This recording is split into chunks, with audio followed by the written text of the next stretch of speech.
आप देख रहे हैं आपका अपना टीवी चैनल आरजे रमझाझर।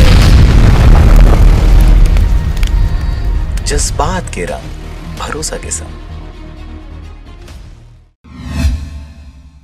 खाली एवं सुनसान मकानों को निशाना बनाकर चोरी के 2 मामलों में 3 आरोपियों को बिलासपुर पुलिस ने किया गिरफ्तार। आरोपियों के कब्जे से बैटरी, पंप, जैक, जिनकी कुल कीमत करीबन 1 लाख रुपए की है, उसे जब्त किया गया। खबर है बिलासपुर क्षेत्र का, जहां पर सरकंडा क्षेत्र में रिपोर्ट दर्ज कराया गया कि उनके घर के सामने खड़े हाईवा से 2 नग बैटरी एवं जैक को अज्ञात व्यक्तियों द्वारा चोरी कर लिया गया है, जिसकी रिपोर्ट थाना सरकंडा में दर्ज किया गया। विवेचना के दौरान इसी प्रकार 20/2/2021 को प्रार्थी ऋषि राज रजक द्वारा रिपोर्ट दर्ज कराया गया कि बंगाली पारा सरकंडा स्थित उनके प्लाट में बने मकान का ताला तोड़कर अज्ञात लोगों द्वारा टुल्लू पंप एवं बर्तन वगैरह चोरी कर लिया गया है, जिसकी रिपोर्ट पर थाना सरकंडा में अपराध क्रमांक कायम कर विवेचना किया गया। घटना की सूचना जिले के उच्च अधिकारियों को दी गई, जिस पर आरोपियों की पतासाजी कर गिरफ्तारी करने के निर्देश प्राप्त हुआ। मुखबिर से सूचना प्राप्त हुई कि हर श्रृंगार कॉलोनी अटल आवास सरकंडा में रहने वाला गणेश यादव चोरी का सामान,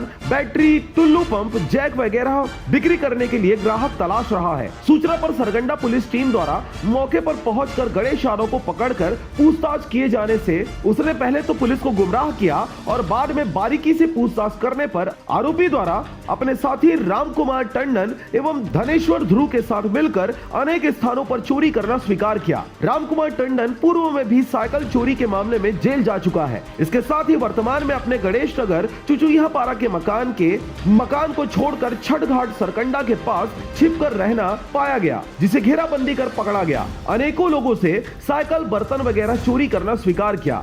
धनेश्वर ध्रुव से भी पूछताछ करने पर अपने साथियों के साथ मिलकर अशोकनगर सरकंडा एवं राजस्व कॉलोनी के पास बैटरी, जैक वगैरह की चोरी करना स्वीकार किया। आरोपियों के विरुद्ध अपराध सबूत पाए जाने से आरोपियों को गिरफ्तार कर न्यायालय में पेश किया गया है। बिलासपुर से अमित पाटले के साथ मनोहर बंजारे की रिपोर्ट, आरजे रमझाझर।